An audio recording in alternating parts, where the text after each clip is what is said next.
Alors, bonjour tout le monde.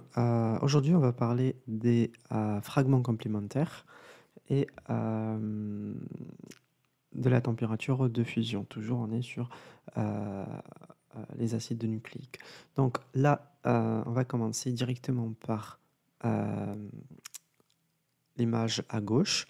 Donc ici, on a adénine. On a dit que adénine, c'est une base et thymine, c'est une base également.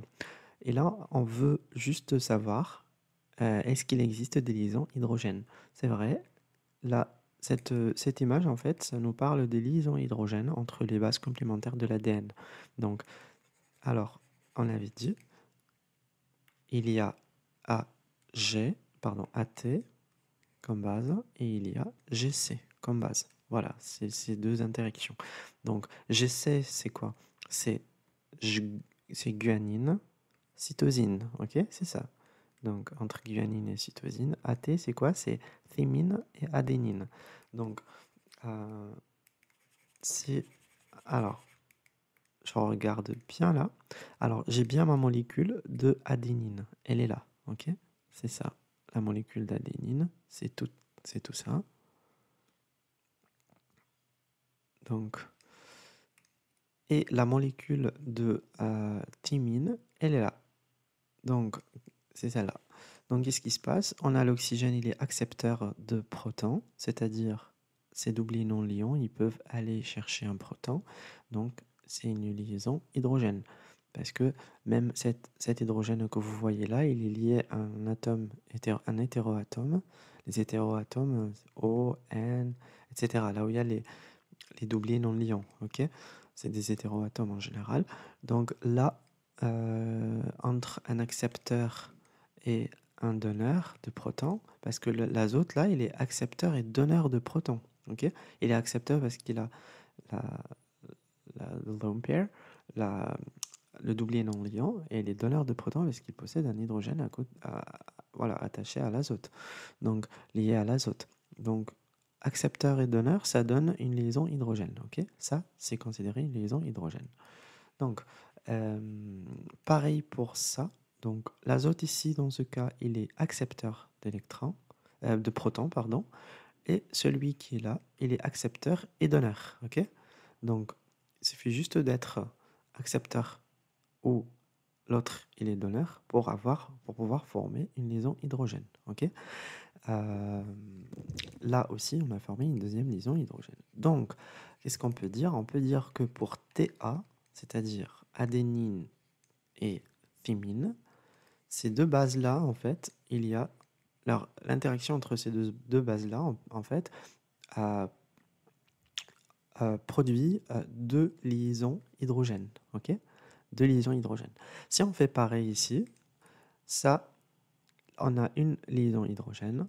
Pareil, on a une liaison hydrogène. Et là, pareil, on a une troisième liaison hydrogène. Donc, pour l'interaction GC, voilà, ces deux bases-là, on a trois liaisons hydrogènes. Ok?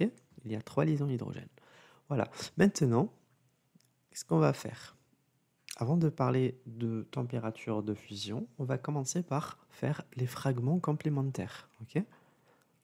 Alors, les fragments complémentaires, on nous donne X1, un oligo par exemple, A, G, G, G, C. Ok? Donc ça c'est 5' et ça c'est 3'. Ok? Donc, et on nous demande le fragment complémentaire, c'est-à-dire on met Y1. Ok? Fragment complémentaire de X1, c'est Y1. Donc, qu'est-ce que je fais? Donc, je prends ce 3-là et je le mets là. Ok? Donc, je mets le 3 ici et le 5 que vous voyez là, je le mets ici. C'est-à-dire, j'inverse.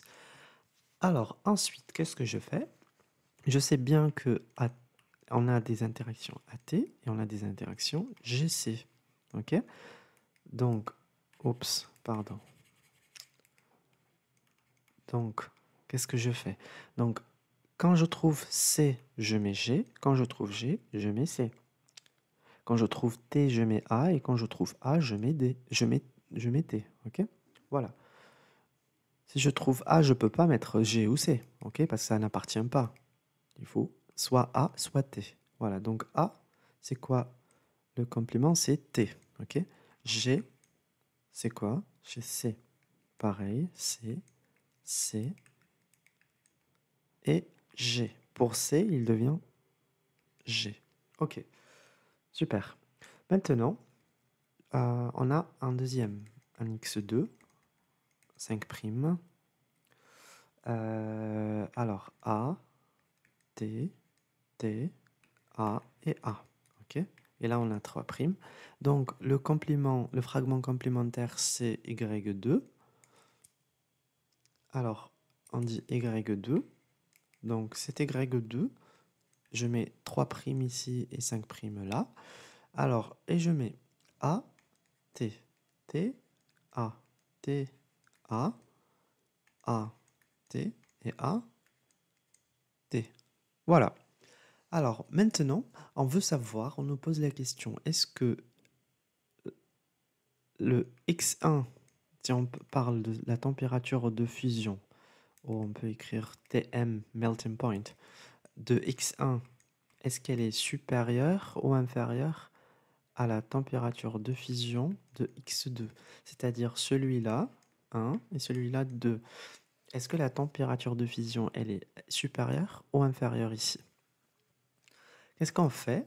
En fait, ça a une relation avec les liaisons hydrogènes. Donc, on vient de dire là-haut que on a 3 liaisons hydrogènes pour tout ce qui est GC et 2 liaisons hydrogènes pour tout ce qui est TA. Vous voyez là, il n'y en a que 2. Ok. Donc, qu'est-ce que je vais faire? Donc, je vais compter les liaisons hydrogènes. Ok? Alors, entre A et T, combien j'en ai? J'en ai 2. Entre G et C, j'en ai 3 liaisons hydrogènes. Entre G et C, pareil, 3, 3, 3. C'est bon. La somme des liaisons hydrogènes est égale à quoi? Elle est égale à, à 21. Ok? Donc, voilà, 21 liaisons hydrogènes. Pardon. Attendez.